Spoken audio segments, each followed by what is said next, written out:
Here's part 2 of the Star Wars Alien Species videos. The species in this one are Dressellians, which are new, Mon Calamari, Neimoidians, Barabels, Grans, Cereans, Tusken Raiders, Besalisks, Noghri, Gungans, and Wookies. What's going on, guys? I'm the Walrus Jedi, and welcome to another video.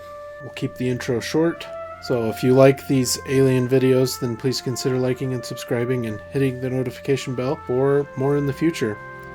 Without further ado, let's roll the intro.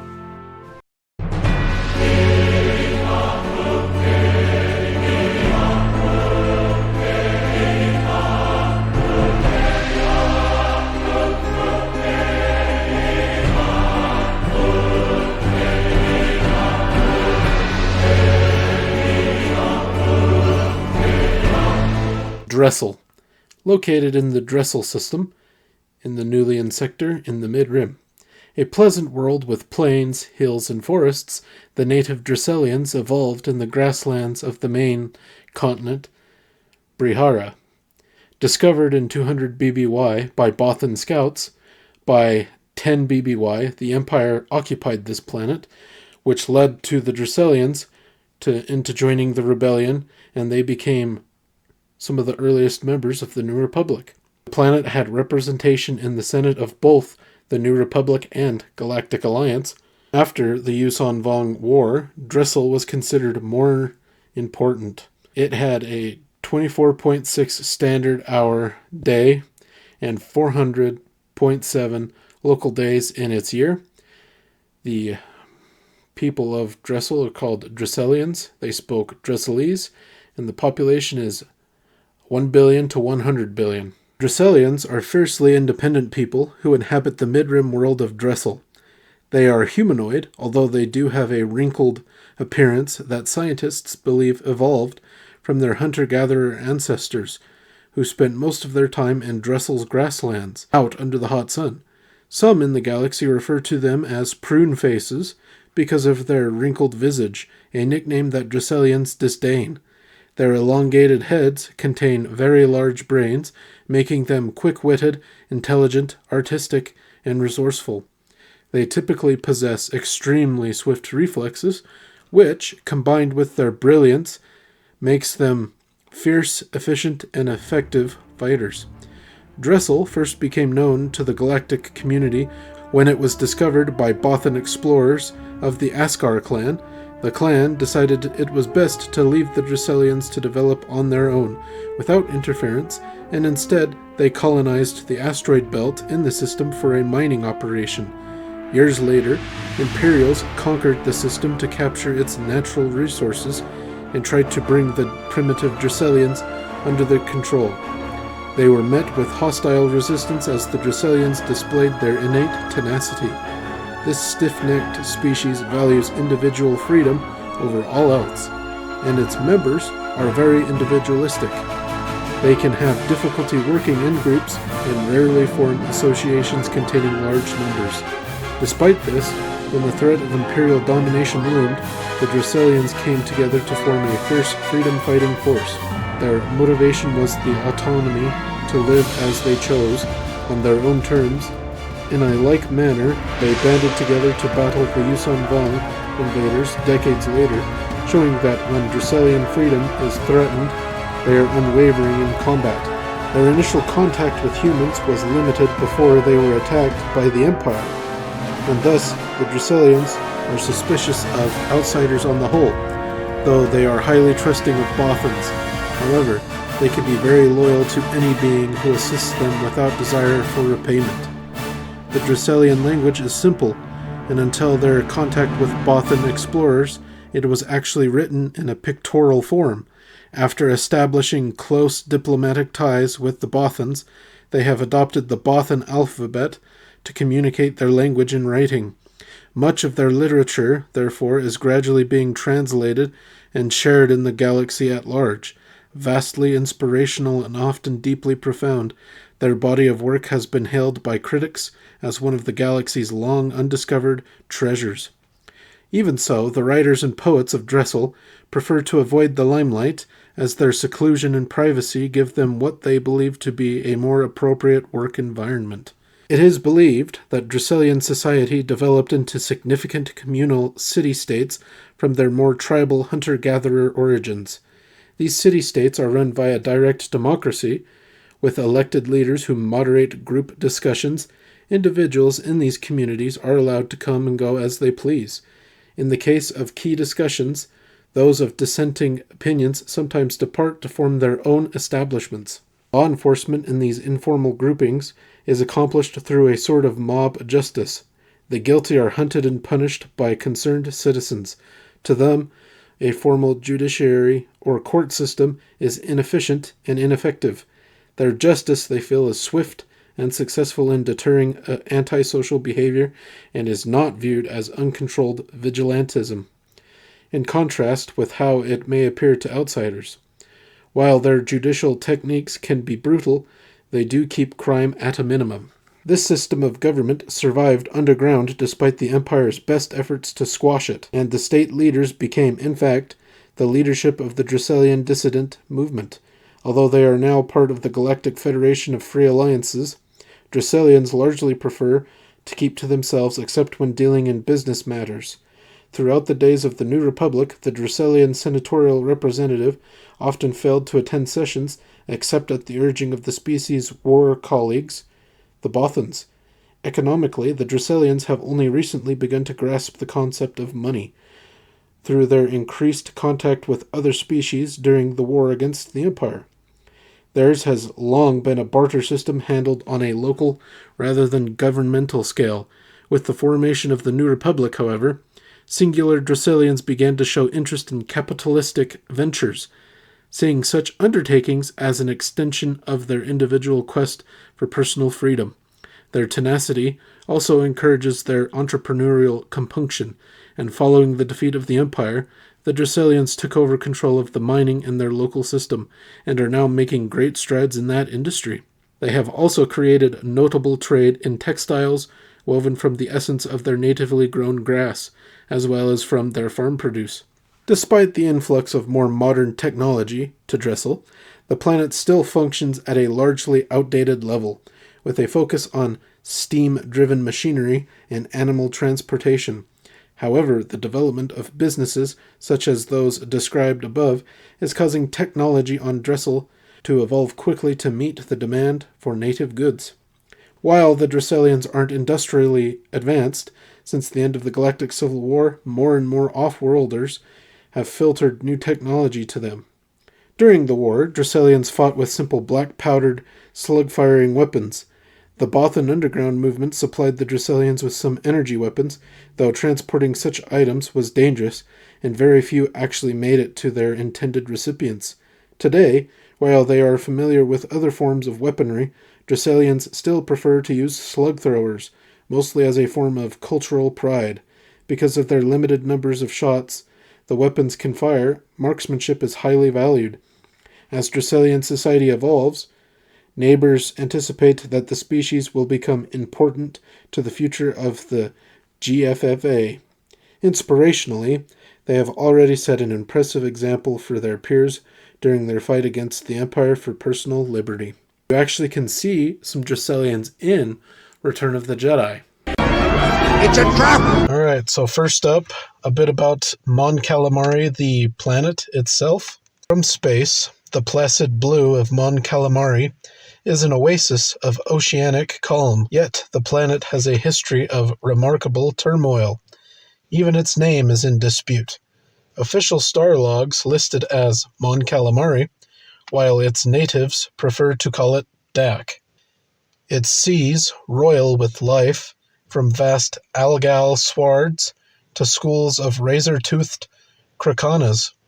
While the planet is known for its two intelligent species, the goggle-eyed Mon Calamari and the tentacle-faced Quarren, in truth it boasts several more, including the cetacean whalodons and the hive-minded jellies known as Mawapa. Only island chains break the surface of the shallow oceans, with most of the 27.5 billion inhabitants living in floating megapolises, Coral City, Foam Wanderer, as some examples, or pressurized bases on the seafloor, Aquarius and Coral Depths, examples of bases. The planet's troubles date back to prehistory, when the Mon Calamari and Quarren civilizations arose from the surf. The Mon Cals established a reputation as amiable consensus builders, while the Quarren filled the role of paranoid recluses. Though the two species inhabited dissimilar ecological niches, Mon Cals near the water's surface, Quarren in the depths, the two inevitably collided in armed conflict.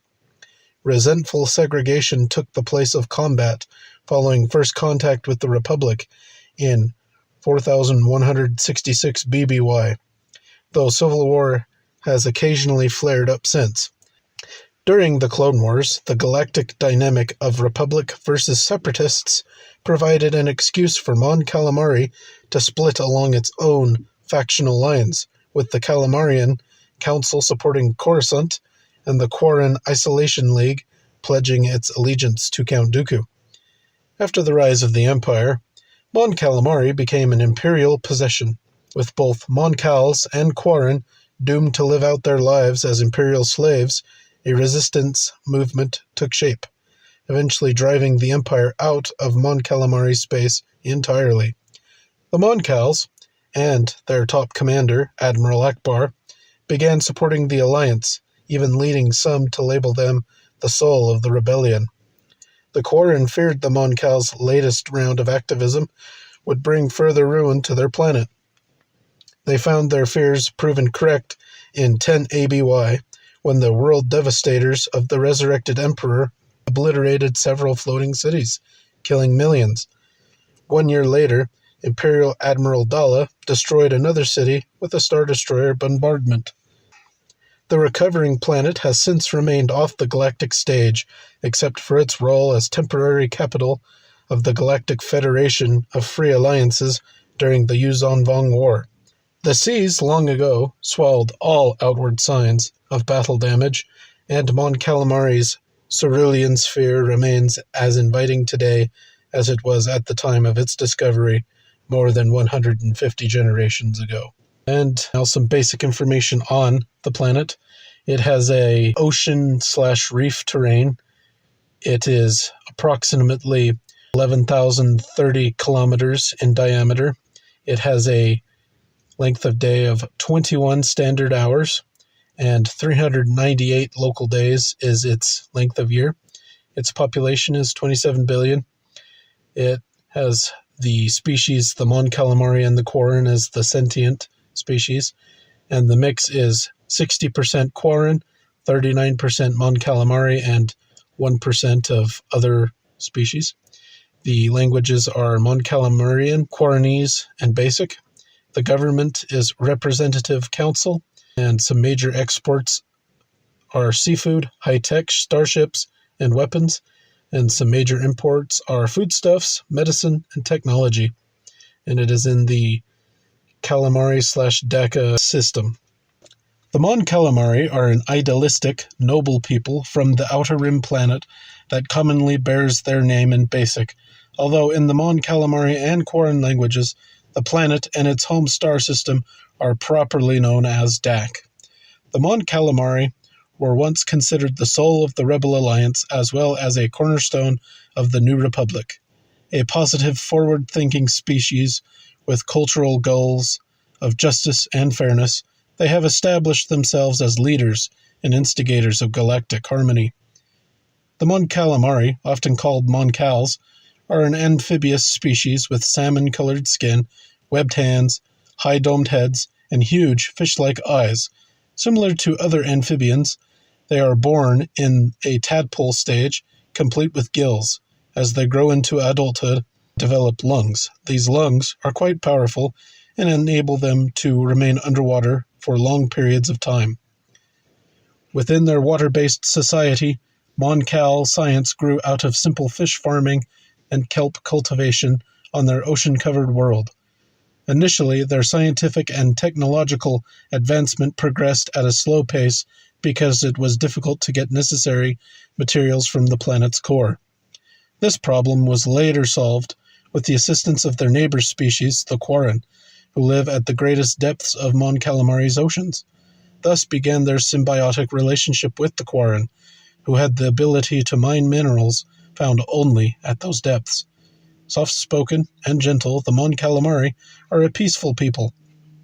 They are even-tempered, slow to anger, and possess a remarkable capacity for intense concentration. Cals are also legendary for their determination and for a dedication that can sometimes border on obstinacy. They are naturally heroic and idealistic, taking on causes that would seem hopeless to others simply because they feel it is right to do so. And once they have made a decision, they are not easily swayed from it. One such resolution was their quest to reach the islands in the galactic ocean, the stars, a goal they ultimately achieved due to their tenacity. The Mon Calamari and the Quarren live in multi-leveled cities that float upon the surface of their vast oceans. The Mon Cals dwell on the upper levels of the immense structures, as they prefer more sunlight, while the Quarren reside in the lower levels where there is more comforting darkness. These cities are the centers for civilized culture on their world, and their repertoire of art, music, and literature is impressive. Mon Calamari technological talents are renowned throughout the galaxy. They can engineer starships or structures for almost any environment. The Mon Cals believe technological or architectural design must be organic, growing and changing with the users. Mon Cal spaceships are highly complex and are frequently the vessels of choice for the Galactic Alliance. Each of these ships is unique in design, and they are constructed specifically for Mon Calamari physiology, unless they are built under contract for an off-world client. When the Mon Cals made their first foray into space, they established contact with peoples from other worlds with great enthusiasm and excitement. Along with the Quarren, they eventually gained representation in the Galactic Senate, but in the days before the creation of the Empire, Mon Calamari Senator Mina Tills joined a growing number of senators who spoke against Palpatine's increasing powers. By the time Palpatine declared himself Emperor, the Mon Cals began to realize their fatal mistake. The Emperor viewed the Mon Cals as easy slave labor, and the Empire conquered their world with the assistance of some disgruntled Quarren, who deactivated the planet's protective shield. Both the Quarren and the Mon Cals were put to work as slaves, although the Mon Cals began a movement of passive resistance. In order to squash this opposition, the Empire destroyed 3 of their floating cities. It was then that this peaceful species put aside their pacifistic ways and fought back against their taskmasters. Using simple kitchen implements, hand tools, and any other weapons they could find, they and their Quarren counterparts, with the aid of the rebellion, drove the Empire from their world. Mon Calamari then became the first world to officially throw its full support behind the Alliance. To this day, there is friction between the Quarren and the Mon Calamari, stemming from both the incident involving the deactivation of the shield, as well as previous tensions over many Quarren siding with the Separatists during the Clone Wars. Despite this friction, Mon Calamari society continues to function. They have a highly efficient government, organized much like the Republic Senate. Quarren and Mon Cals are equally represented in this body, and because of the Mon Cals' peace-loving nature, they continue to work toward consistent harmony with their Quarren fellows. The Mon Cals were also largely responsible for freeing the galaxy from the oppression of the Empire. Nowhere was this better represented than by the great Mon Calamari naval commander, Admiral Ackbar. A brilliant tactician, Ackbar quickly rose through the ranks to become Admiral of the combined rebel fleet. In addition, through his steady guidance, Ackbar brought Mon Calamari into the Alliance, which aided tremendously in turning the tide of the war. He served as long as he was able, eventually retiring to a quiet life on Mon Calamari. Ackbar passed away from old age toward the conclusion of the war against the Yuuzhan Vong, after briefly coming out of retirement to contribute to the military strategies that defeated the invaders. You can see Ackbar and some other Mon Calamari in Return of the Jedi. Victory! This is getting out of hand. Now there are 2 of them. Neimoidia. Founded as a daughter world of Duro, Neimoidia evolved its own culture and lifestyle, until one day when the Neimoidians suddenly wanted to change it all back. Founded circa 25,000 BBY, Neimoidia was one of the earliest Duros colonies, benefiting from the head start the Duros had earned by reconstructing the Rakatan hyperdrive. The planet's steamy humidity proved unpleasant for its settlers, who soon launched their own wave of colonization. The resulting purse worlds of Koru Neimoidia, Deco Neimoidia, and Kato Neimoidia answered to the trade monarch on Neimoidia. Their influence on interstellar commerce soon outstripped that of their parent world. Left behind on the galactic stage, the planet took to calling itself Pure Neimoidia, to distinguish itself from its spin-offs. Over the millennia, Neimoidia became known as a dull place of grub hatcheries and automated farms to be avoided by the ambitious at all costs. Its hothouse jungles crawling with brainworm rot and freighter-sized harvester beetles slowly became regimented plots of leaf fungus and manax trees. Agricultural exports lifted off hourly from the capital city of Koto-Sai. By 15,000 BBY, the Duros on Neimoidia had diverged enough from baseline stock to be considered a distinct species. The Neimoidians continued to pursue interstellar trade, while the Duros distinguished themselves in the fields of navigation and exploration. In 350 BBY, the Neimoidians spearheaded the creation of the Trade Federation to regulate commerce in the Rim systems, enriching the planet beyond its deepest dreams. But the Trade Federation's involvement in the Battle of Naboo backfired. Stung by that debacle, the Neimoidians suffered further humiliation after finding themselves on the losing side of the Clone Wars. Following the death of Viceroy Nute Gunray on Mustafar, the Empire dismantled the Trade Federation. Brought to their lowest point in history, many disgraced Neimoidians chose to cloak themselves as Duros in the hope that they could escape the stigma attached to 2-time losers. Alright, and now some extra info on the planet. It has a desert terrain. Its diameter is 10,830 kilometers. Its length of day is 29 standard hours, and its year is 221 standard days. 400 million is the population, and the Neimoidians are the sentient species here, and its makeup is 95% Neimoidian, 5% Duros. The language is Pak-Pak, or Neimoidian. Government is corporate. Major exports are foodstuffs, medicine, and botanicals, and imports are technology, and it's in the Neimoidia/Nen system. Neimoidians. Since Neimoidians are the descendants of early Duros, who settled the planet of Neimoidia in the colonies region, they exhibit many physical attributes of their ancestors, 24,000 standard years of development in a distinct environment, however, have given them slight facial and body differences. Jawlines are lower. In addition, bodies are thinner and longer, while Duros have blue-purple skin with bright red eyes. Neimoidians have gray-green skin and dark red or pink eyes. These color differences have been attributed to specific chemicals in Neimoidia's atmosphere. Like Duros, Neimoidians hatch from eggs and grow from a grub stage, but Neimoidian young are raised in communal hives from birth and have access to limited amounts of food. Many die as a result, and those who survive learn to hoard their rations. By the time they leave the hives at age 7, they are extremely fearful of death and extraordinarily greedy. It is for this reason that they are primarily a race of merchants, not warriors.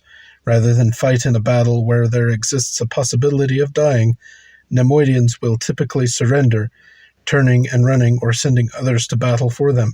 This was exemplified by the Trade Federation during the Clone Wars. Neimoidian leaders amassed an army of droids to serve as soldiers, pilots, and fighters. Neimoidians are commonly seen wearing flowing robes and impressive headgear, every element of which has some special significance, indicating an individual's place in society. They are obsessed with status and influence. Extortion, bribery, and other forms of manipulation are not beyond Neimoidians in their quests for wealth, power, and prestige. They will always try to hide nefarious activities behind an altruistic facade in order to protect themselves from embarrassment should their schemes fail. Their ability and need to handle funds contributed heavily to their rise to the top of the Trade Federation ranks, a commercial regulatory body that was particularly influential in the years leading up to the Clone Wars. After centuries of running the Trade Federation, the Neimoidians' control of the organization subsided when the Republic began taxing the trade routes they had established. This set them back a great deal, and their delicate financial control over the Federation began to crumble.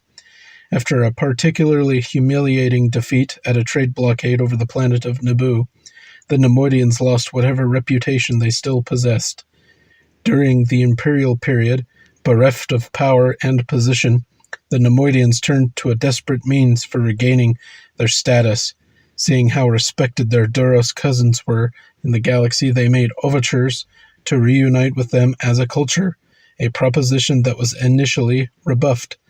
But with the rise of the New Republic, some Duros eventually allowed Neimoidians to work with them in corporate ventures, as they do handle money well. This contact seemed to have a reciprocal effect, influencing Neimoidian culture for the better. And obviously, Neimoidians feature heavily in the Phantom Menace, Newt Gunray and Rune Hako, and you do see him in that, but I would say that's where they are most prevalent. Barab 1. This Outer Rim planet has the unfortunate honor of an arid landscape with craters, lava plains, and steaming seas. But this hellscape wasn't always a harsh place. It was home to rocky badlands and several caves, before the Yuuzhan Vong came with destruction. The native species is the Barabel, and their language is also called Barabel. They are governed by independent clans, and the population was 1.4 billion, and it was 100% Barabels, but now it is between 1 billion to 10 billion. Major imports are weapons and metal and plasteel goods. Exports are exotic wildlife, mercenaries, Barabel fruit, and Barabor. Barabels are a vicious reptilian race native to the Outer Rim planet Barab 1, a world of murky darkness in the orbit of a dim red dwarf star. During the day, most living creatures dwell below ground to protect themselves from the intense heat and radiation cast by the red dwarf. When evening arrives, the environment cools enough for the denizens of Barab 1 to go to the surface and hunt. The physique of a Barabel is designed for nocturnal hunting and fighting. Their entire form from head to tail is covered with spiked scales of tough keratin that darken from purple-green to black as they age. These scales not only help camouflage Barabels, but also protect them from heavy blows or low-power blaster fire. This external protection is further insulated by a layer of blubber that helps the species retain heat during the cold nights on Barab 1. Barabels are natural hunters who kill with strength and efficiency. Their mouths are filled with needle-sharp teeth up to 5 centimeters in length, perfect for crushing the bodies of even the toughest skinned prey. Beyond this, they can also use their huge claws for efficiently rending flesh. Since Barabels hunt primarily in the darkness, their eyes possess slit pupils that read the electromagnetic spectrum of light from infrared to yellow.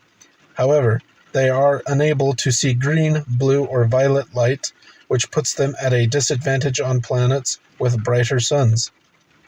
Barabels often work as bounty hunters and mercenaries, channeling their natural love of the hunt into a means of earning credits. They are known for having an explosive temperament, but unlike some other violent races, They value both intelligence and wisdom, often focusing on these traits in order to control their aggressive nature. They can be cooperative to attain a common goal, and they are efficient when working in teams, making them particularly valuable in a military environment. Extremely loyal to their spouses, family members, and hatchmates, Barabels are genuinely loving and gregarious in such a community setting. While they have been known to extend this loyalty to non-Barabels with whom they feel close, outsiders or strangers are more commonly met with belligerence and hostility. Barab 1 orbits the red dwarf Barab at a distance of less than 125 million kilometers. As a result, the planet is scorched during its 6 standard-hour day, exposed to high-intensity ultraviolet, gamma, and infrared radiation. Water rapidly evaporates from the surface, leaving the world in a humid haze, and most of Barab 1's plant and animal life must live in caves or rock crevices and canyons in order to thrive.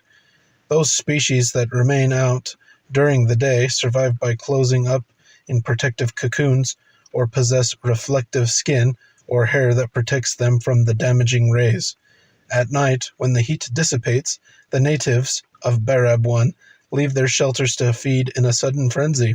They move quickly to avoid a nightly torrential downpour that occurs as a result of the day's water evaporation and the subsequent planetary cooling. This wild cycle of lethargy and feeding has contributed to the largely primitive nature of Barab 1 and its resident Barabels. The world was discovered by an imperial charter called Planetary Safaris, which brought expeditions to Barab 1 to hunt Barabels. Because members of the species are mostly solitary, preferring to roam the surface alone, they were more susceptible to these imperial hunting parties. This also placed them at a disadvantage when the Yuuzhan Vong eventually conquered Barab 1, although on a one-on-one basis they made formidable opponents to the invaders, more so than many other species. Before the Yuuzhan Vong invasion, however, one brilliant Barabel, named Shaka Ka, managed to unite fellow members of her species into armies to destroy planetary safari ships and decimate their hunting parties. The local imperial governor, shocked at the loss of both vessels and tourists, sent a star destroyer to investigate. After learning of the origins of the uprising, the imperial captain Aladar determined Barabels to be a sentient species and gave them the full protection of imperial law. Upon their entrance into the empire, Shaka Ka once again enlisted other Barabels, this time to build what would become the one permanent city and spaceport on their world, Aladar Ka, named for the captain who recognized their sentience. This underground city consists of numerous tunnels and caverns that are interlocked around the central spaceport. Although Aladar Ka remains a crude city with primitive resources, it is not wanting for tourist attention, as an agreement was eventually reached with Planetary Safaris to reinstate expeditions on Barab 1, allowing parties to hunt some of the dangerous resident wildlife, with Barabels now acting as guides. Barab 1 is also a popular haven for galactic criminals, smugglers, pirates, and the like, who are willing to take a chance with the harsh environment in order to escape from law enforcement. After Barab 1 was liberated from Imperial rule, the Barabels nearly started a war with an insectoid species known as the Verpine. They briefly made arrangements to sell frozen Verpine body parts to the Kubaz to be eaten as a delicacy. To this day, there remain some tense relations between these two species. Even though Barabels' official history began with their discovery by Planetary Safaris, it is believed that these Imperial hunters were not the first galactic visitors to Barab 1. Barabel legend tells of a war that erupted among Barabel factions over prime hunting grounds. Family units, all motivated by common interest, banded together to form two armies that were each bent on the ultimate destruction of their enemies. The final battle was diffused, though, by the arrival of a Jedi Knight who managed to resolve the dispute. The legend speaks highly of the great warrior from beyond the clouds, who prevented them from killing one another. Barabels therefore commonly show Jedi both great reverence and deference.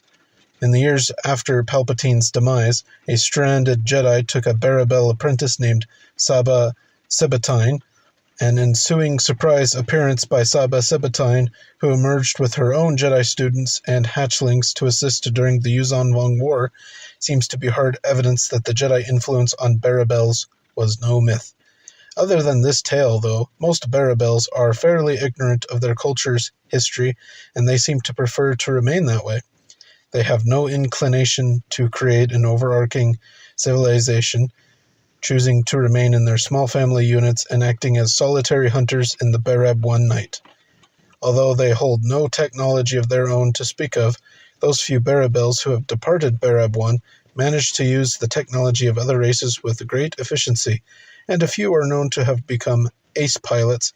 Frequently, Barabels seen off-world are functioning as bounty hunters, trackers, or mercenaries. Only Barabels who travel to other systems are recognized as capable of speaking or understanding Basic, as those who remain on Barab 1 mainly do not bother to master any language other than Barabel, which consists of hisses, growls, and snarls.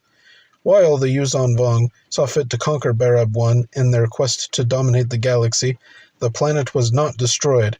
Many Barabels, masters at stealth, managed to go into hiding in caves and underground hovels until the threat had passed. While their numbers diminished, the species managed to survive the slaughter with their wits and tenacity. The Congress of Malastare concurs with the Honorable Delegate from the Trade Federation. A commission must be appointed. Kinyan, an agri-world located in the expansion region along the Corellian trade spine at the junction to the Great Gran Run. The triple-eyed goat-like Gran call this world home, with a long history dating back to 10,000 BBY, or before the Battle of Yavin. The Rakata used Kinyan as an outpost in the pre-Republic era. In all its long years, the planet has had no local wars. During the Clone Wars, Senator Karras was Kinyan's representative in the Galactic Senate. It had 256 standard days a year, and each of those days was 28 standard hours. As an agri-world, it exported foodstuffs like silver grass and tubers, favorites of the Gran. They imported technology, and the planet was a socialist demarchy in its government style, the Gran. From the Kinyan system in the expansion region, the Gran are a tan-skinned humanoid species with 3 eye stalks that hold large black eyes and small horns that rest at the back of their skulls. They have prominent jawbones that jut out from beneath their eye stalks, giving them a particularly bovine appearance. With their 3 eyes, Gran can discern more colors than most humanoid species, including infrared wavelengths. As a result of their special eyesight, they take pleasure in being visually stimulated and particularly enjoy the visual arts, often decorating their architecture in bright, vibrant colors. They also observe the emotions of their own species through subtle changes in body heat and skin color. Some Gran suffer from a recessive genetic mutation that affects their hands and feet. This mutation causes a Gran's hands and feet to be misshapen, with thicker fingers and toes than normal. Unfortunately, this mutation, while not affecting the being's manual dexterity, is often the cause of social isolation for those who suffer from it. As a result, Gran with this deformity will go to great lengths to disguise their hands in public, often wearing bandages or gloves. Scientists on Gran are developing genetic therapies to treat the mutation in the womb. The Gran originally evolved from the ungulate herbivores. They have 2 stomachs, and they chew their food slowly to savor the flavor. For Gran, a meal can take most of the day, and they may not need to eat for 2 or 3 days afterward. Gran eating habits are actually reflective of their patient and unassuming nature, as they are generally serene, known for being peaceful, and soft-spoken. They rarely complain about situations, but usually adjust and maintain a positive attitude. While non-violent, they will fight to protect themselves and others, and are effective in doing so. As their overall demeanor would suggest, the Gran have been involved in very few wars. The only battles they have ever truly fought have been against the Dug natives on Balastair, after encountering that species during an attempt at colonization. On their homeworld of Kinyan, there has not been such a conflict in more than 10,000 standard years, and those minor clashes have been recorded or fought over matters of survival rather than emotional disputes. This peaceful sensibility and level-headed agreeability is believed by Gran scholars to be biological as well as cultural. The Gran people originated in the mountainous region of Kinyan, where they were hunted by dangerous highland predators. Their natural means of survival was to band together in herds. There was safety in numbers, and for this reason they would never leave one another alone for any period of time. The Gran learned to value their companions and rely on one another for security. This trait has carried on through their development. Today it is rarer to see a Gran without companionship, and if left alone, a Gran will frequently go insane or die of loneliness. When two Gran mate, it is for life. If one member of a couple dies, the other generally follows within a few days. Thus, when Gran leave Kinyan for trade, they will usually travel in groups. A solitary Gran is most likely a criminal, for in their society the most severe punishment is exile. An educated space traveler will know to stay away from a Gran who is alone, or dressed in black, as he or she is most likely criminally insane. This insanity is normally caused by loneliness, and such individuals will avoid bright colors as to reminisce of home. An agreeable and characteristically happy species, Gran love to chat and to meet new people. Once embroiled in conversation, it is somewhat difficult to get a certain Gran to stop talking. They love to learn about other peoples and will ask many questions, almost to the point of creating annoyance. Gran are also accused of being non-pacifistic and being preachy on the topic of pacifism. Gran society is socialist in nature, with the needs of the individual put aside in favor of the populace as a whole. To keep Gran society on an even keel, every Gran is trained for a specific job that best suits his or her talents, within the guidelines of a rigid career quota system.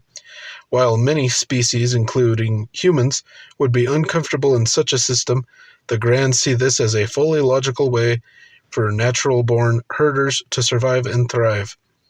There is no question as to each individual's role, with everyone from the machine worker to the farmer contributing to the greater good, while politicians efficiently distribute the wealth and technology throughout their world using quotas and rationing. Political debate is rare, and when it occurs, is painstakingly slow, with each point pondered with intense care, so that any decision made harms as few people as possible. When the Gran first encountered the Old Republic, contact with the outside galaxy threw their society into upheaval, as many Gran left Kinyan to colonize other worlds, including Hawk and Malastair. Great gaps opened in the delicately balanced society. For this reason, Gran politicians then refused to allow anyone to depart the planet without permission, and forbade off-worlders from visiting Kinyan's civilized centers. The Gran soon constructed quarters for outsiders in their cities and made moving off-planet illegal, although records indicate that there were a few rare Gran Jedi during this period, and that the Gran did represent themselves in the Galactic Senate. The Old Republic accommodated this isolationist stance to enable Gran society to adapt to the extreme changes it was facing.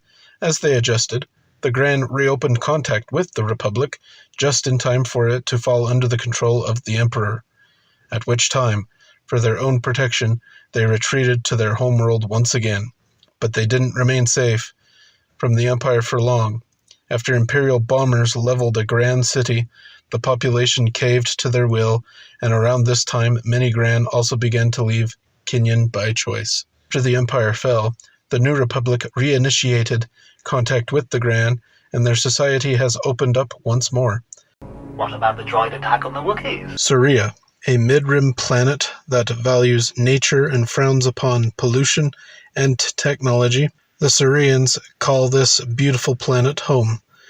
They live in large buildings that take up a minimum of space, leaving plenty of land for farms and forests and nature. Visitors were allowed only in the outsider citadels, as well as foreign immigrants, and a Cerean year was 386 standard days, with each of those days having 27 standard hours.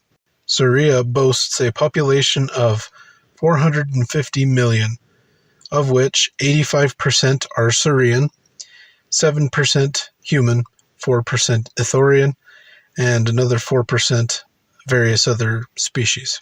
It is governed by a council of elders with a president as its leader. Cave City serves as the capital. Major import is technology, and major export is foodstuffs. Cereans are a humanoid mammalian species native to the planet Cerea in the Mid-Rim.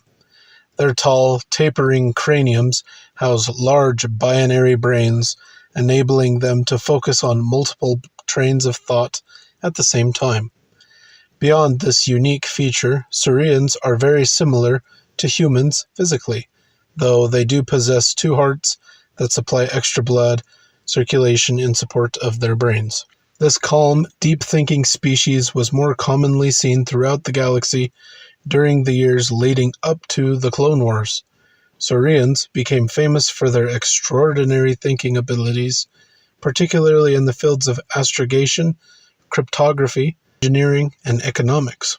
Their attention to every detail, no matter how minuscule, propelled Cereans into high-level careers as members of think tanks and law enforcement agencies, as well as into the ranks of the Jedi Knights.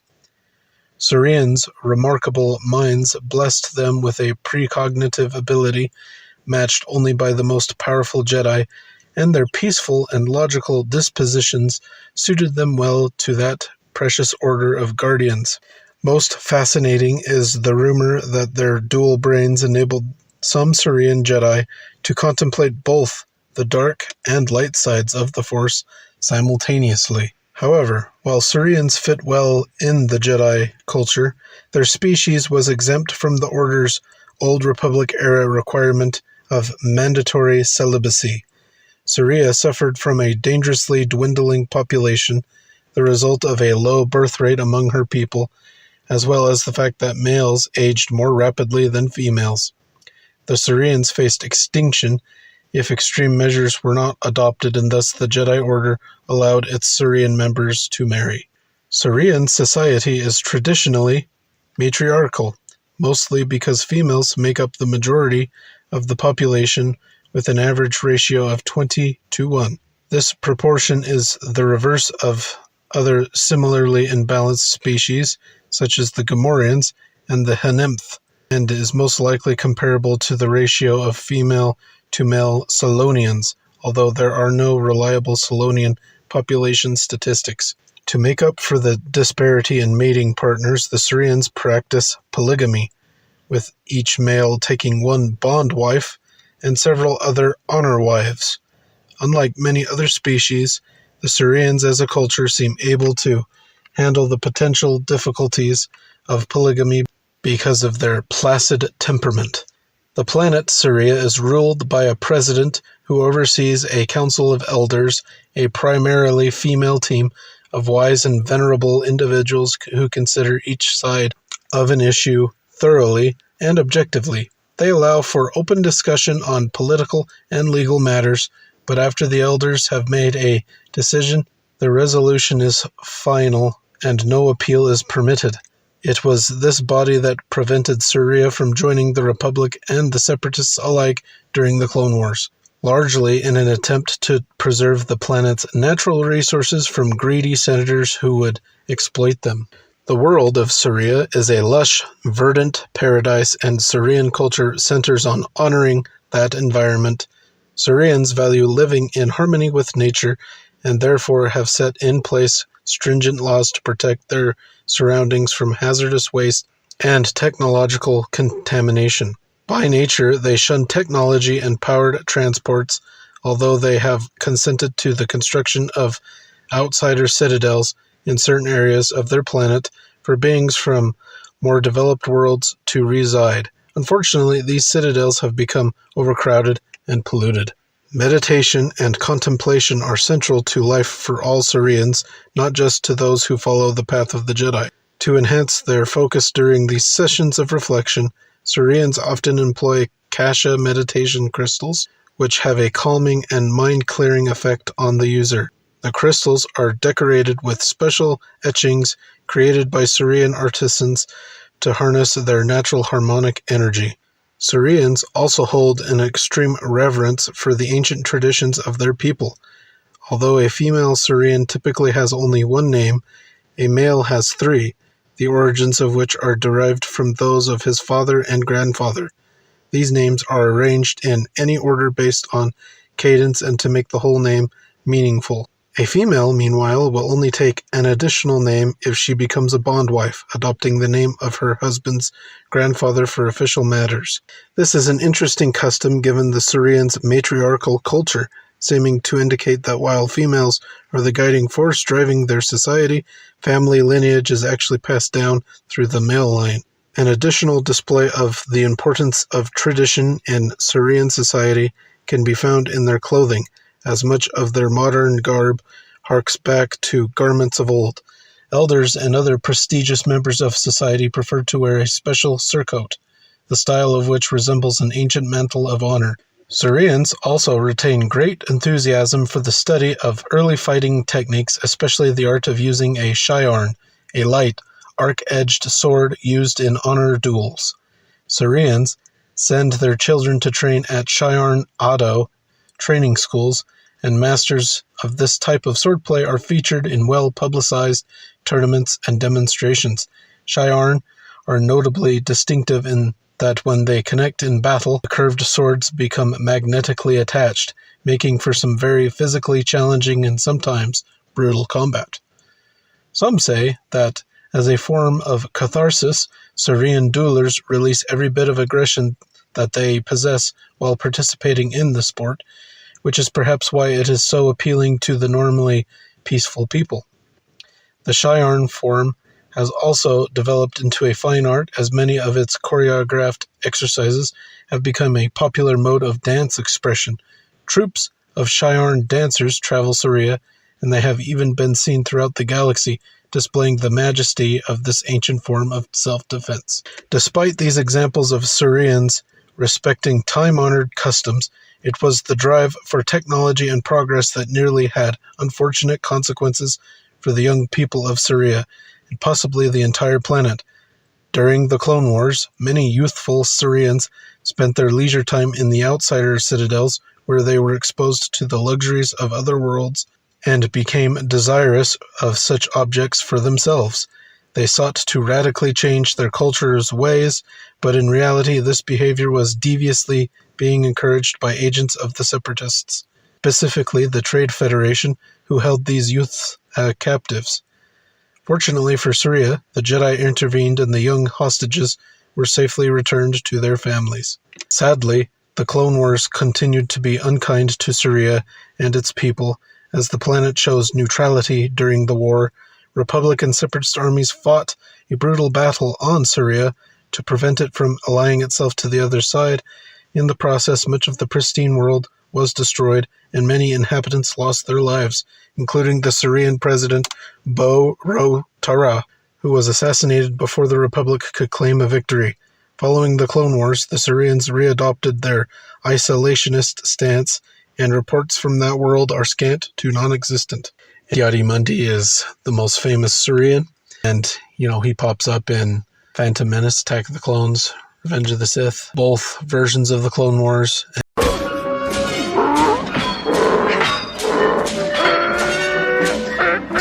Tatooine.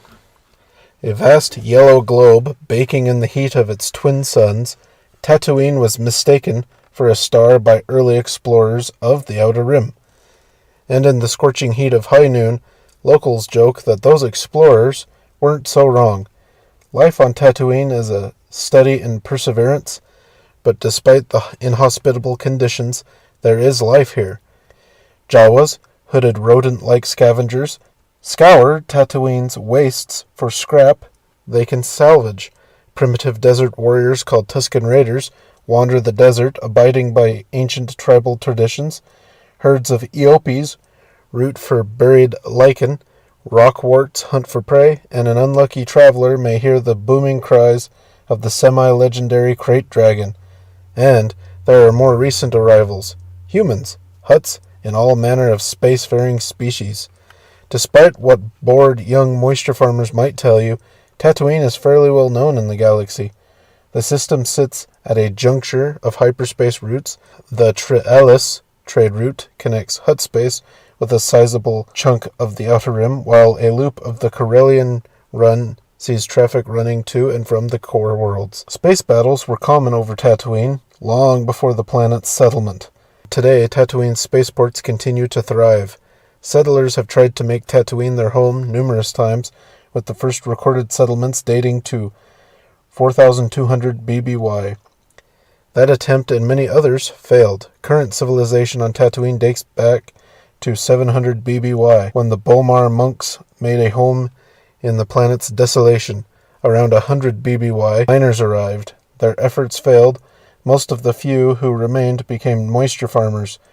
Around 65 BBY, the Hutts, who'd long been a presence on the planet, took over Tatooine, seeing it as a useful point for transferring smuggled goods between the Corellian Run and the Tra'elis.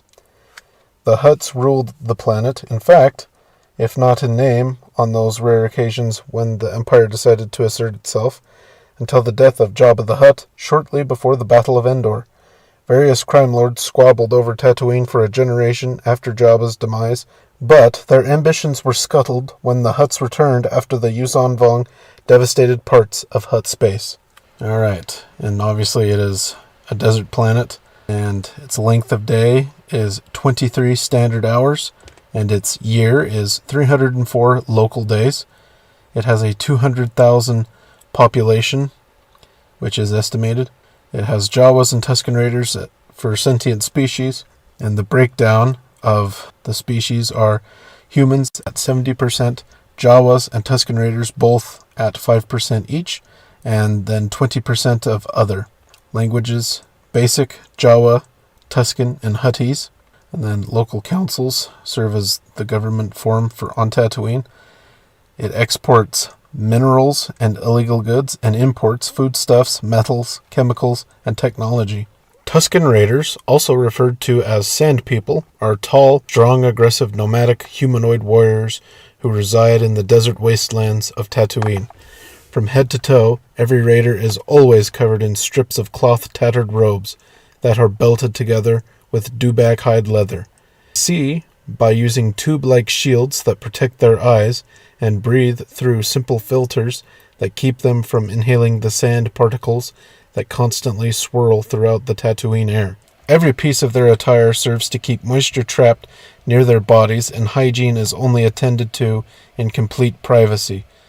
For seeing another individual's face, even accidentally, is cause for a blood duel. Only a Tusken's mate is allowed to glimpse his or her face without the bandaging.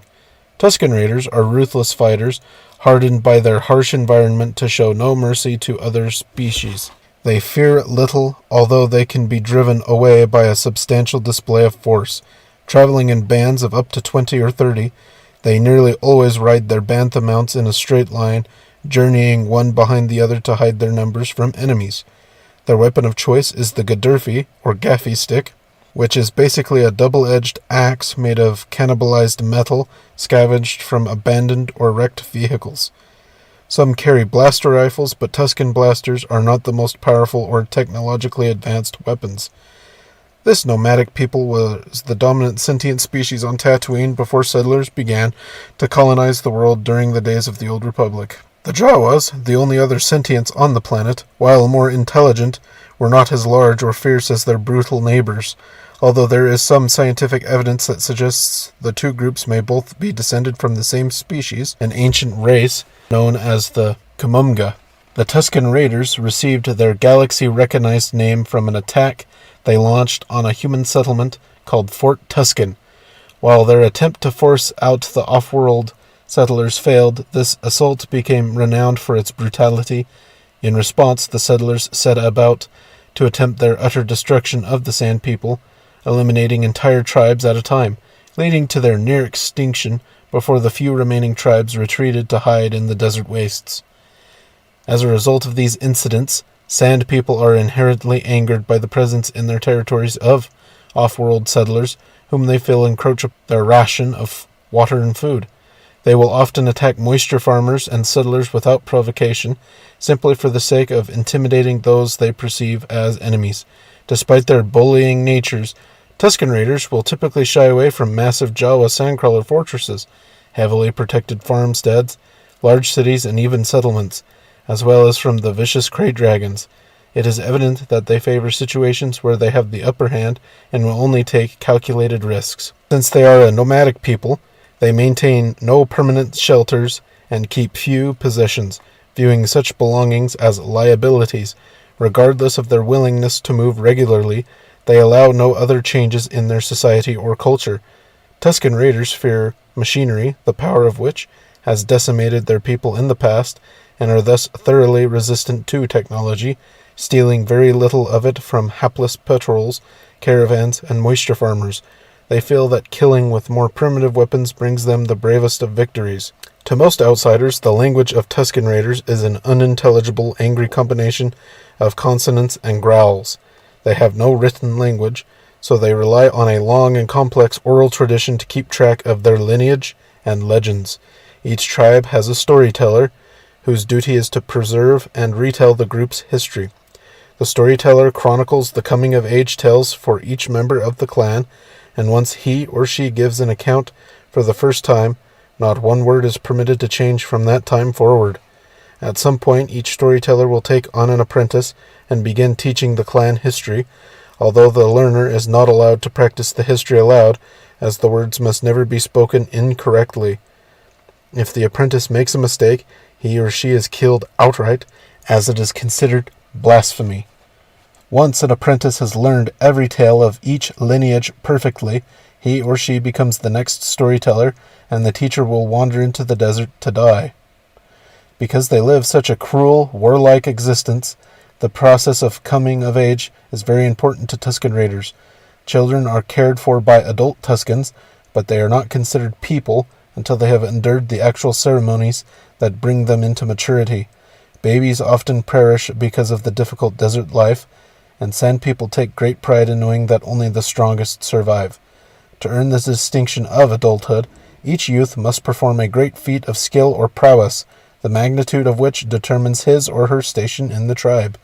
A solemn ritual is held to prepare Tusken youths for their journey into the wilderness, during which they are given totems, armaments, and some water to carry with them. Saying no words and showing no fear, they mount their banthas and head off into the desert. If they return with trophies showing that they have been victorious, they are greeted with grand rejoicing. A bonfire is lit, food prepared, and amid great ceremony, the storyteller adds the young Tusken's tale of bravery to the tribal history. If they do not return, no word is mentioned of them again. People make no social distinction between males or females. Only clan leaders keep records on sexes, so that they can arrange marriages, and as soon as a youth becomes a recognized adult, he or she is assigned a mate. Through a ritual that mixes the blood of husband and wife with that of their bantha mounts, they are joined for life. In extremely rare instances, Tuskens have been known to adopt outsiders into their tribes. The Jedi, Sharad Het, lived for some time among the Tuskens, and the Jedi Tahiri Vila was raised among the Sand People after her parents died in a Tusken raid. During the time of the New Republic, fewer Tusken Raiders were reported encroaching on human settlements, a cyclic pattern of which sandstorms threatened and destroyed many human settlements, and sociologists believe several of the tribes were affected as well. It is unclear how many Tusken Raider tribes currently reside on Tatooine, as they continue to remain resistant to outsider study. And obviously they have a notable appearance in Episode 4, A New Hope. Oh, it depends. Depends on what, Dex? On how good your manners are. How big your pocketbook is. Ojum. It's located in the deep core. Ojum is home to a quite frigid climate, with vast oceans and gargantuan glaciers. Due to the icy and inhospitable conditions, the locals set up communes on the glaciers, and Ojum was sparsely populated. The four-armed Besalisk species calls this planet home. They speak Besalisk. Well, what do you know? And are governed by communal arbiters. And now, onto the Besalisk.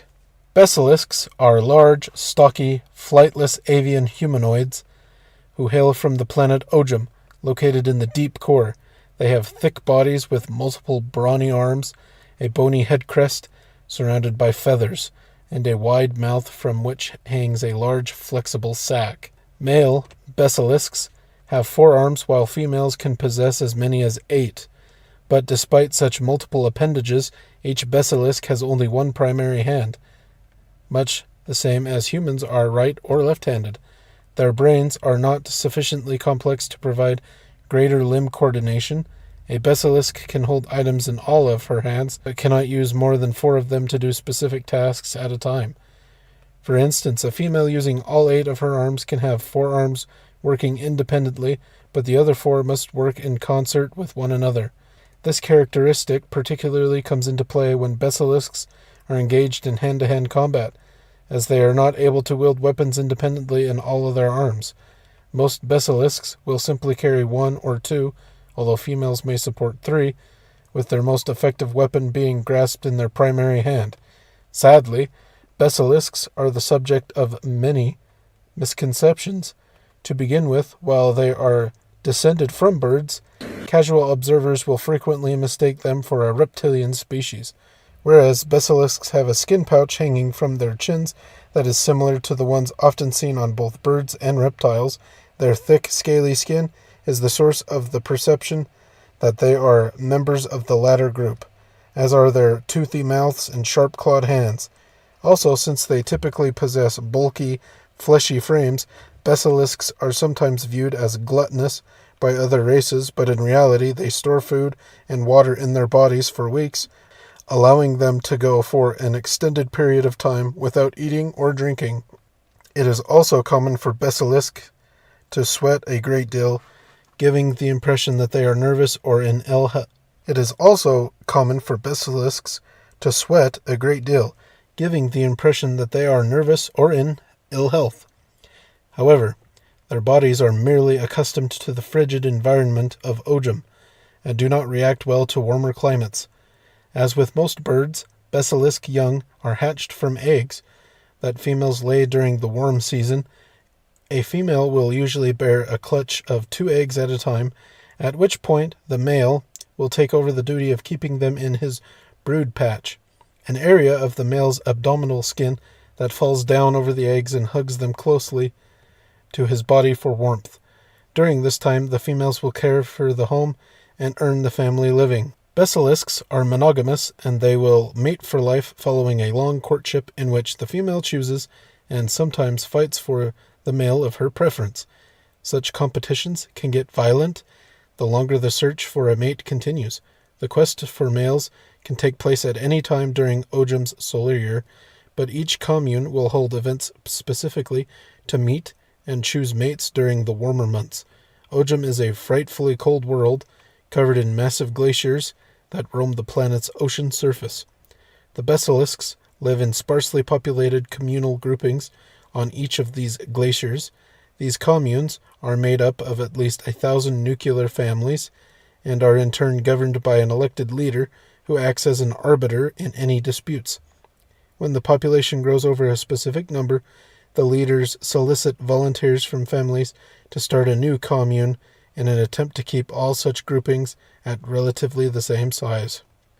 Other than their communal arbiters, the Besalisk people have no overall government in place, and for this reason they never had any representation in the Old Republic Senate. They seem to prefer their autonomy, allowing other species to handle galactic political affairs, and yet their independence has come at a price.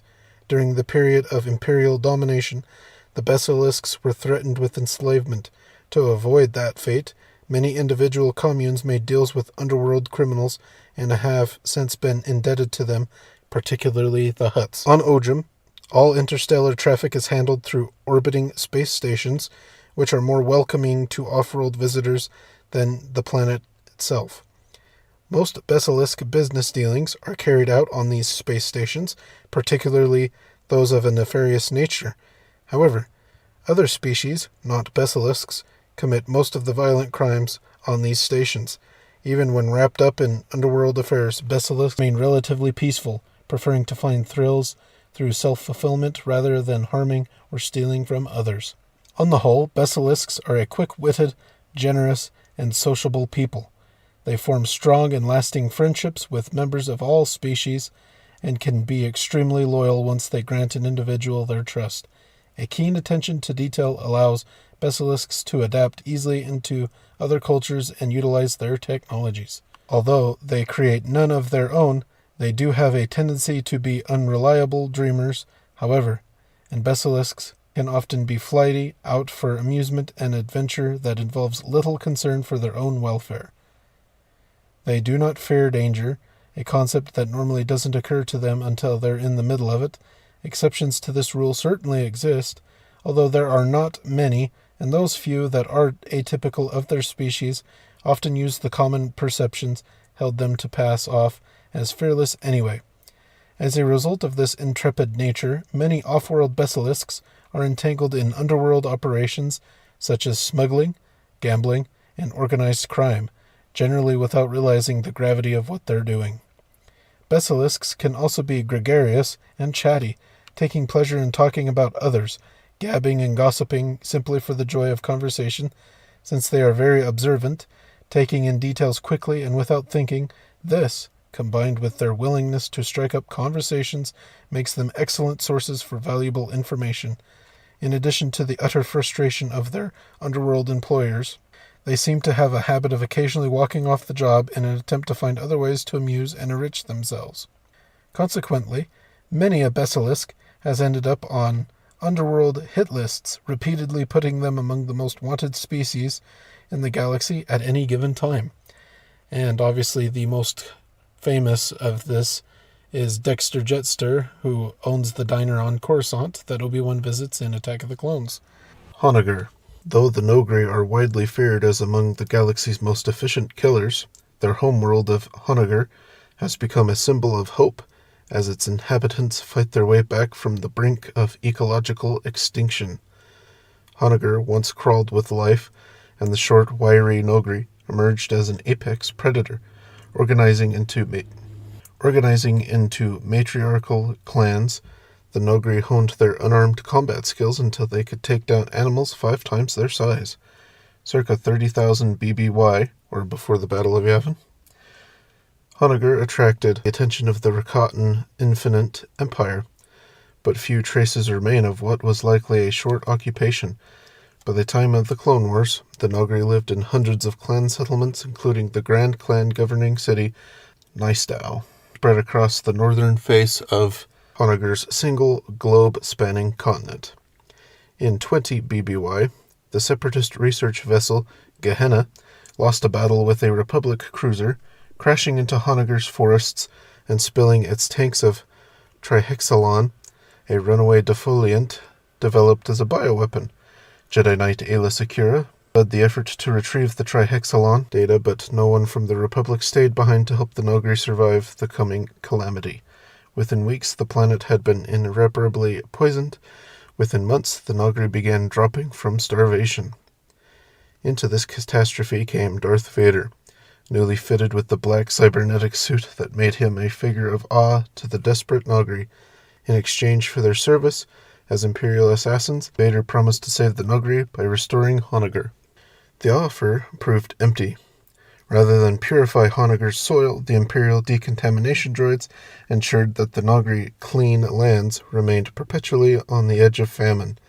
The Noghri continued to serve Grand Admiral Thrawn after Vader's death until they discovered the Empire's ruse in 9 ABY. Noghri agents assassinated Thrawn, then moved to secure their own destiny. Some continued to honor their people's vow to Vader by serving his daughter Leia Organa Solo as bodyguards, while the remainder began the hard job of restoring Honoghr's soil hectare by hectare. Desert. plain in terms of terrain. It is 10,440 kilometers in diameter.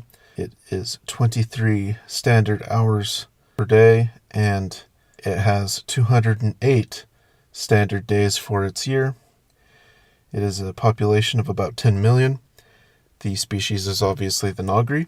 It's 100% Noghri on Honoghr. The language is Honogrin, and the government is a clan. Major exports are bodyguards and assassins. Imports, foodstuffs, water, technology, and medicine. Noghri.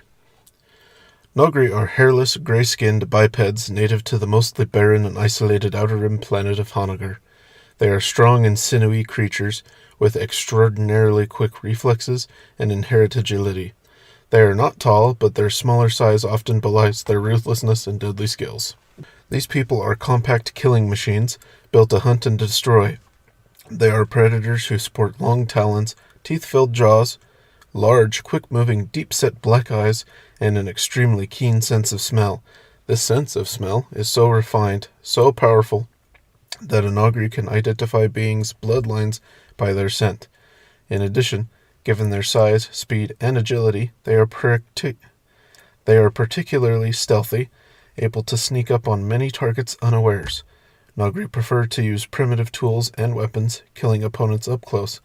Along with their superior fighting skills, this trait makes them especially deadly assassins. Noghri society is matriarchal and clan-oriented. Families often cluster together, creating singular villages. Each clan has a matriarch, or clan leader, usually one of the oldest and wisest female clan members, who makes the ultimate decision on all clan affairs as dictated by a tradition stretching back countless generations.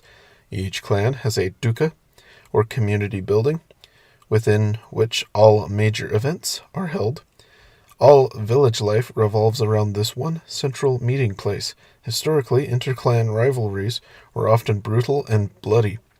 But over time, these internecine conflicts took their toll, and having learned that they would drive themselves to extinction, the clans understood that they must settle their differences and coexist. By the time of the Clone Wars, the Noghri were living in peace, ignorant of the galaxy at large. As a people, the Noghri are brutal, committed fighters who find honor in serving their charges well. Honor is paramount to Noghri culture, and serving poorly brings disgrace upon their clans. The safety of those they assume responsibility for is utmost importance.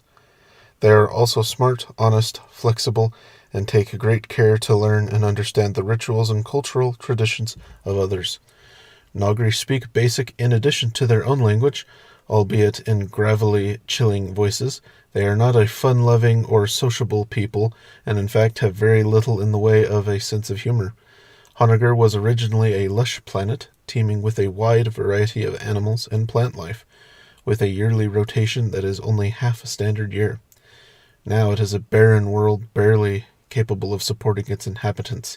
Honoghr's environmental problems began with a space battle about 20 years before the Battle of Yavin, a clash between a Republic cruiser and a separatist science vessel carrying a poisonous defoliant.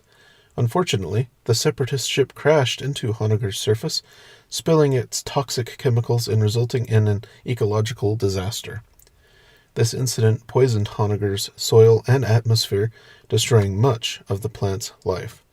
Shortly after the end of the Clone Wars, the Sith Lord, Darth Vader, came to Honoghr, prepared to make servants of the Noghri. Vader convinced the Noghri that the Republic was to blame for the damage to their planet, and that only he and the Empire could repair their environment. In return, seeing that they were gifted, effective warriors, he requested they serve him personally as assassins and bodyguards. The Noghri, who were at the time of Vader's intervention an agrarian people and facing famine, felt they had no choice but to agree to Lord Vader's solution. Bound by their word of honor as given to the Empire, they served Vader and later Admiral Thrawn, who enlisted the Noghri to be his servants when he announced to them that he was Vader's successor. It was not long after, as the New Republic was struggling to combat Grand Admiral Thrawn's brilliant battle plans, that Thrawn ordered the Noghri to kidnap Princess Leia Organa Solo, who at the time was pregnant with twins, Jaina and Jacen. The Noghri tracked Leia to Kashyyyk, where she was under the protection of the Wookies. Because of her scent, They recognized her immediately as the Mal Arayash, or daughter of Vader. After stopping the Noghri team and turning them to her side, Leia traveled to Honoghr and asked the Noghri to work with her in overthrowing Thrawn. Leia was initially refused by the clan leaders because of their word of honor to Thrawn, but the Noghri finally agreed to betray the Chiss Admiral when Leia showed them that the help the Empire was giving them was not curing their destroyed world. The culm grass planted by the Imperials was not a restorative, but a poison that infected the soil even more by preventing other plants from growing. Every effort expanded by the Empire on Honoghr was aimed at keeping the Noghri enslaved. The Noghri were enraged and vowed revenge on Thrawn and the Empire that had maintained the deception for so long. Because Thrawn still trusted the Noghri, his own Noghri bodyguards were able to get close enough to slay him. Then, having transferred their unwavering dedication to Leia to their Lady Vader, for her attempts to truly repair the Honoghr environment, they undertook self-appointed service as her personal bodyguards, and as bodyguards for her children as they grew up. The Noghri's loyalty to Leia and her family is not unlike that of a Wookiee life debt. The Noghri would sooner die than see Leia come to harm. In fact, several have given their lives to protect her. Before destroying Thrawn, however, some Noghri decided to take their world's environmental woes into their own hands in an attempt to begin the rebuilding that the Empire had at one point promised. They discovered and cultivated what they named the future of the Noghri, a valley under a series of cliff walls near a river, visible only from directly above. This place is a small agricultural oasis on a nearly dead world. Unfortunately, the planet may never fully recover.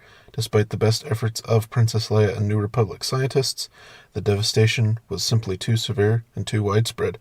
Meanwhile, with Leia's assistance, the Noghri have established the thriving colony of New Nistau on Wayland. Although the Noghri rarely venture out of their settlements alone, they have continued to increase their presence in the larger galaxy, going so far as to participate in missions against the Yuuzhan Vong during the height of their invasion.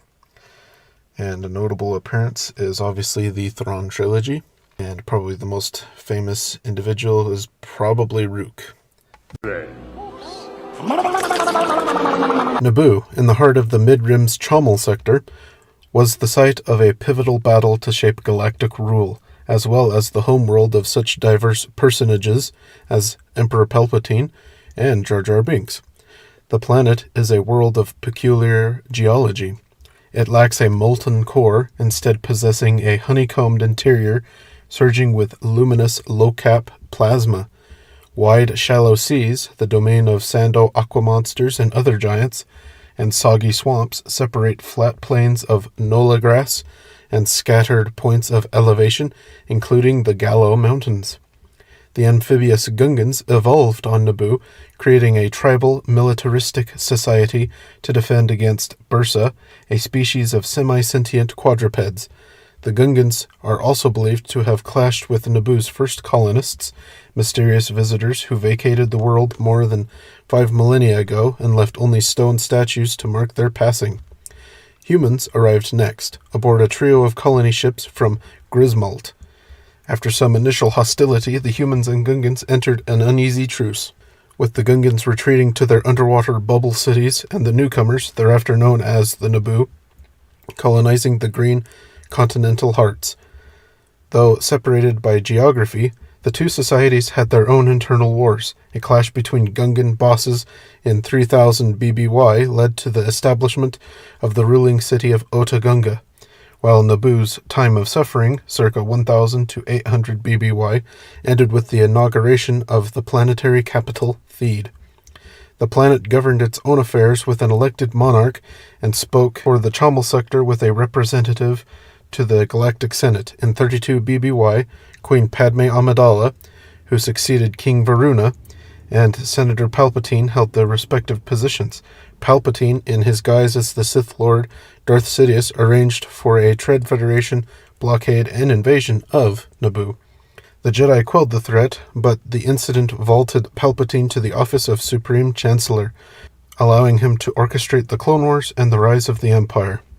Amidala became Naboo's senator in 24 BBY, with the throne filled by Queen Jamilia.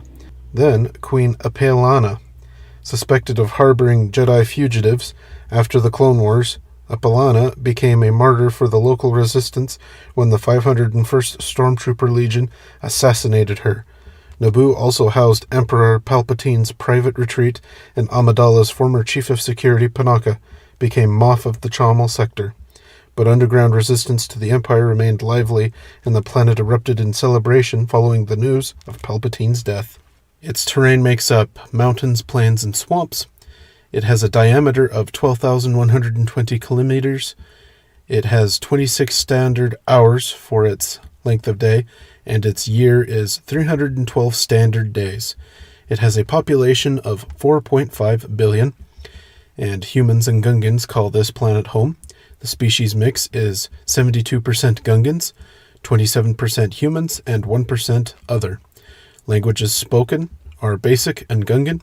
The government is democracy, and major exports are grains and works of art, and imports are technology, processed foods.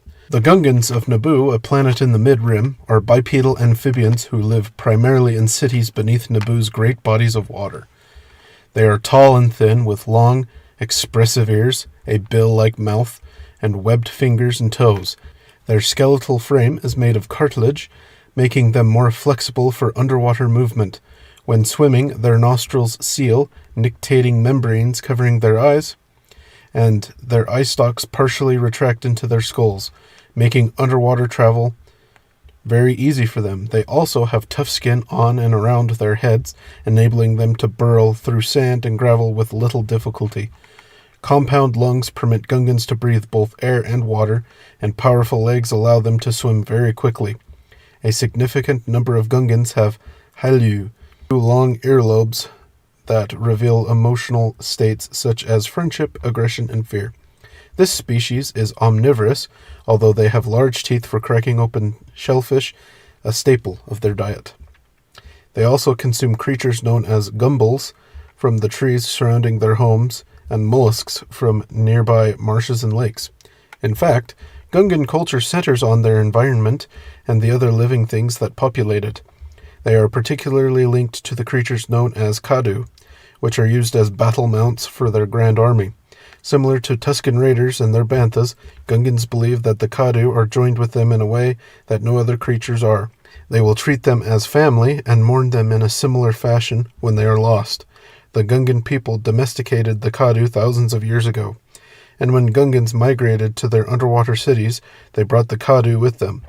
They are the mainstay of the Gungan militias, or Militia-Gung, and entire schools are devoted to teaching Gungans to ride and live in harmony with these creatures, since it is considered essential for growth. In battle, the Gungans who ride Kadu wield the heaviest authority, and records show that they are the most effective leaders. Kadu are given to Gungan officers with great ceremony, and officers never abandon their steeds unless they die or they are retired due to age. In a like manner, Kadu will never desert their owners, feeling a profound love and loyalty. Gungan society and government have been built upon treaties made by the many different settlements and clans. Gungan life is governed by the rules and decisions set down by the High Council, which is led by an elected boss. While the members of the clans exhibit different outward biological features, they remain the same in terms of their inner physiology. The two primary tribal races within Gungan society are the Atola, which are the most numerous, and the Ankura, a race that does not have long ears, eye stalks, or bills.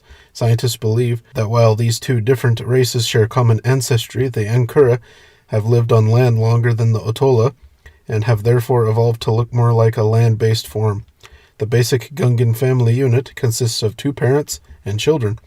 Children hatch in water cradles, in tadpole form, although they develop arms and legs within a month of birth. Nearly 100 standard years before the Battle of Yavin, the Gungans fought off unknown invaders on their world, assembling the first Grand Army by uniting all Gungan cities and communities. After throwing off the invaders, Gungans maintained the army as a means of defending against any foe, including their world's ever-present sea monsters. Made up of the combined might of the Militia Gung, the Grand Army wears leather and metal headgear and marginal and marginal body armor with small circular shields. The main weapons used are plasmic energy balls. Gungan generals and officers transmit their orders via horns, wild gestures, and piercing whistles. Still, Naboo is normally a fairly peaceful world, thus the army is more of a matter of tradition than need. Gungans are not very tolerant of those who threaten the peace of their home, and their sentencing for criminals is often severe. Minor crimes, such as vandalism, are given a sentence of exile or caning, even stoning. Once Gungans had been cast out, it may be difficult for them to return to society, and even if they do, they may find that massive peer pressure will make life quite uncomfortable until their past offenses have faded from memory. Despite this harsh code of law, Gungans are generally a happy and gregarious people who love company and the sharing of stories. Around one another they speak their native language of Gunganese, but with outsiders they will combine their language with Basic to form a pidgin language that is usually understandable to speakers of Basic. They do welcome visitors with kindness, but are typically suspicious and quiet until the outsider earns their respect. The Gungans are a simple but proud people who bristle at any attempt to conquer them. They are technologically advanced, although they prefer to live simply, with as little interference from machinery as possible. They use deflector shield technology to maintain bubble domes over their underwater cities and utilize biotechnology, growing rather than building their underwater ships. Force fields and weapons. They take great care to preserve their environment and use natural resources sparingly. Other than advances in biotechnology, Gungans live pretty much as they did thousands of years ago. They dwell in relative peace alongside the human inhabitants of Naboo, although relations between the species have not always been at the best of terms. Due to cultural differences, Gungans are suspicious of their Naboo neighbors, probably because the average Gungan has never met a human personally. However, historical records contain no references to armed conflict between the Gungans and humans, so it is believed that the estrangement stemmed from an inability to communicate rather than hostilities between the two groups. Prior to the fall of the Old Republic, Gungans had started designing space vessels, but they ceased all such development when the Empire threatened their home. It is believed that the Gungans retreated deeper into the swamps following the rise of the Empire, once again isolating themselves from the human population of Naboo. During the Old Republic era, they were represented in the Galactic Senate by Padme Amidala, following her successful peace negotiations between the Gungans and the human peoples while Queen of Naboo. Since then, however, traffic to and from the Naboo system has grown more rare, although the sector was represented in the New Republic Senate by first a human and then a Gungan senator. And then a notable appearance is obviously in The Phantom Menace, and obviously Jar Jar Binks is the most famous Gungan.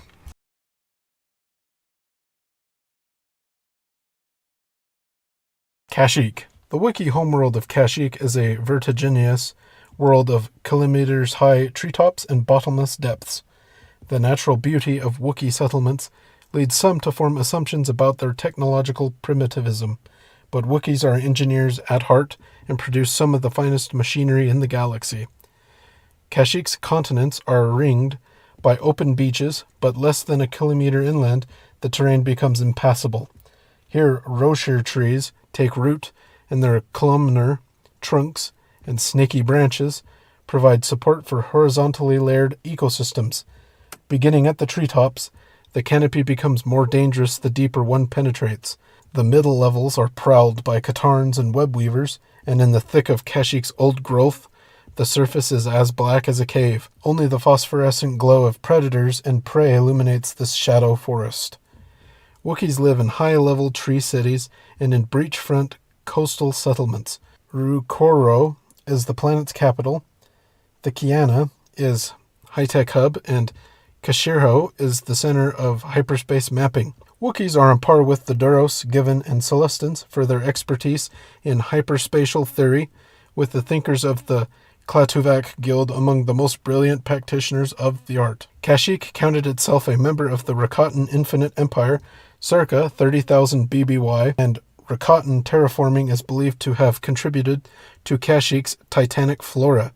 The Wookiees had developed an advanced tribal government by 4020 BBY when the Zerka Corporation laid claim to the planet and renamed it Adean. The Wookiee uprising in 3956 BBY unseated Zerka paving the way for the species' integration into galactic society. Wookiees planted their flag on the moons of Alaris while representing the Mitoranor sector in the Senate, and carried on a blood feud with the lizard-like Trandoshans who inhabited a neighboring planet. In 19 BBY, one of the final battles of the Clone Wars took place at Kashiro, where Master Yoda led an army of clone troopers and Wookiee warriors to victory over a droid landing force. After the establishment of the Empire, Kashyyyk became a slave world. Imperial occupiers pressed its citizens into construction gangs, and the Trandoshans received special dispensation to track down escaped laborers. Kashyyyk endured until 5 ABY, when the New Republic chased off the last Imperial holdouts. The planet became a key member of the New Republic and Galactic Federation of Free Alliances.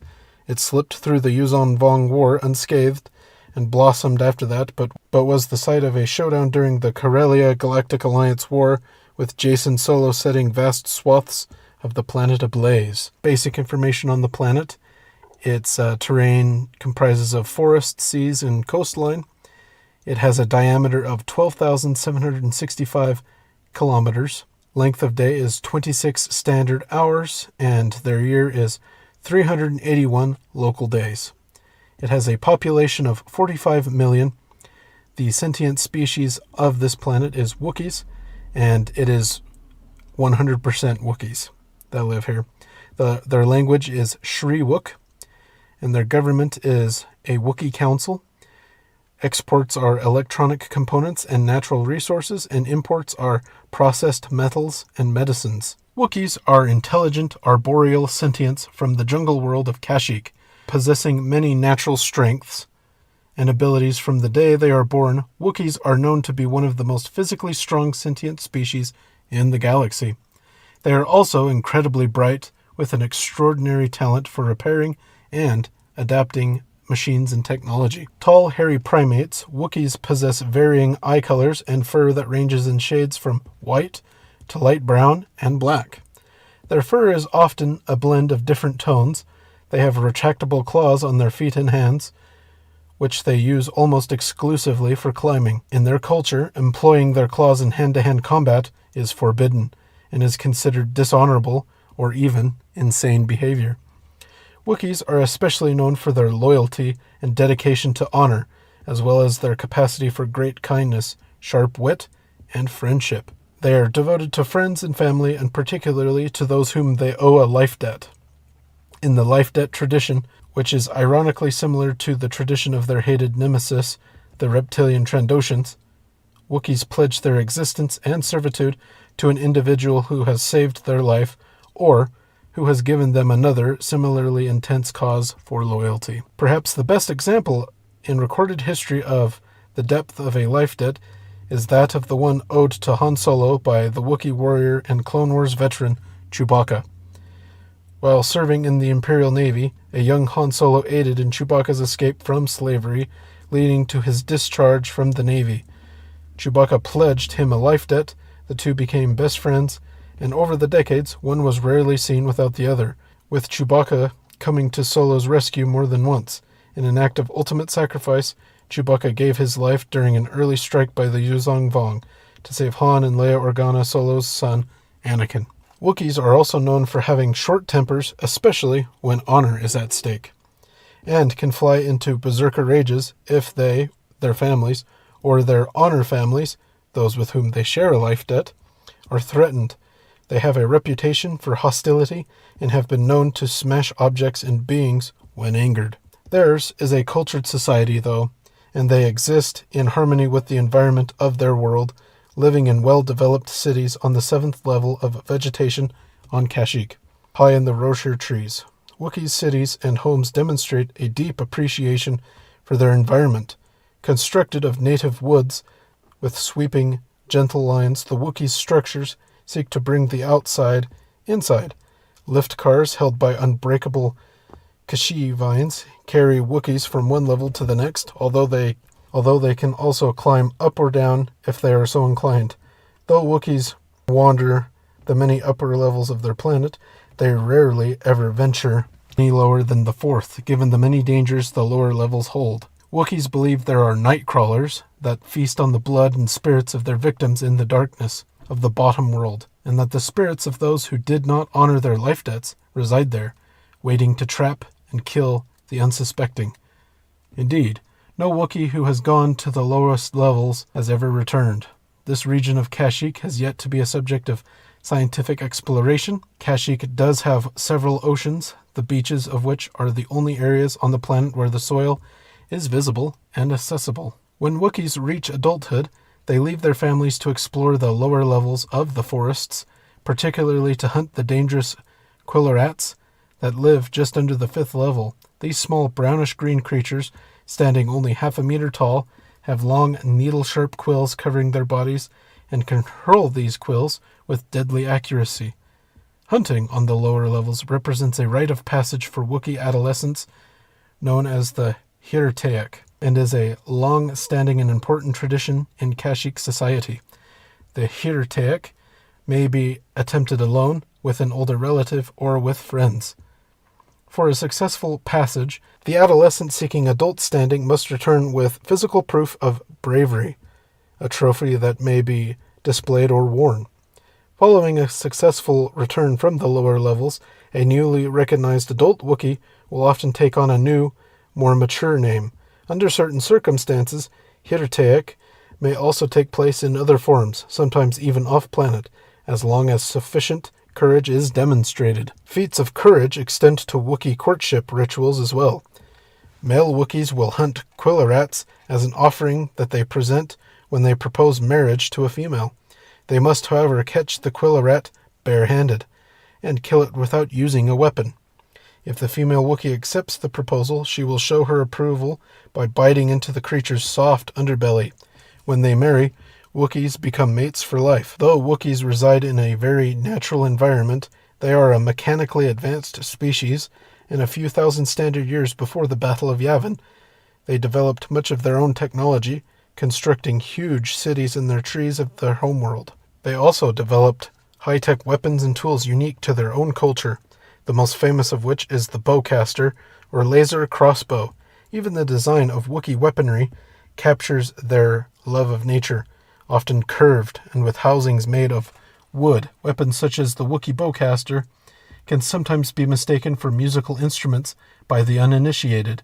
They prefer, however, to use simple, homemade implements for accomplishing everyday tasks. Because Wookiees are very protective of their natural home, they discouraged tourism to their world even as they themselves took to the stars. This greatly upset their Trandoshan neighbors, who had come to depend on tourism as a means of boosting their economy. This, combined with the Trandoshans' historical desire to colonize, soon drove the two peoples into a war that was eventually resolved by the Old Republic Senate. Their Trandoshan enemies, however, were not impressed and bided their time to enact vengeance. With the emergence of imperial rule, the Trandoshans suggested that the Empire used the powerful primate people as slave labor. The Clone Wars had barely ended before the Empire quickly overwhelmed the Wookiees, taking them to work in camps located throughout the galaxy. The prisoners helped, under duress, to build the Death Stars, but the Wookiees did not give in easily, and even those remaining on their home planet maintained an undercurrent of rebellion. The Empire made it virtually impossible for those Wookiees to leave their world, and enlisted Trandoshan hunters to capture any Wookiees who did manage to escape. For this reason, there remains quite a bit of animosity between the Wookiees and their Trandoshan neighbors. Wookiees communicate via a system of grunts, growls, snuffles, barks, and roars, as the structure of their vocal cords and voice boxes won't allow them to speak Basic. For this same reason, humans find their language difficult to reproduce. Their primary dialect, used for trading and dealing with outsiders, is known as Shriwook, or Tongue of the Tree People. There are various dialects, such as Dazik, spoken by Wookiees indigenous to the Wartaki Islands. Because the Imperials thought all Wookiees were alike, they did not discover these other dialects, and when the Wookiees were enslaved, they often used Zyzik for delivering secret information to members of their residents. They often used Zazik for delivering secret information to members of their resistance movement. Today, Wookiees are an active member species of the Galactic Alliance. Now free of Trandoshan and Imperial oppression, They are open to share their innovative talents with the rest of the galactic community. And obviously, a couple of famous individuals of the Wookiee species are Chewbacca, Tarful, there are others, and we first see Wookiees in A New Hope. Well, that was part 2 of the Star Wars alien species. Let me know what you thought about it in the comments down below. And what is your least favorite Star Wars alien species, if you have one? And this was actually longer than part 1, so that's interesting. Almost 2 hours. So yeah, well, starting in January, the alien species videos will come back with the Twi'lek, so you can look forward to that. Don't forget to like and subscribe if you enjoyed, and until next time, thanks for watching.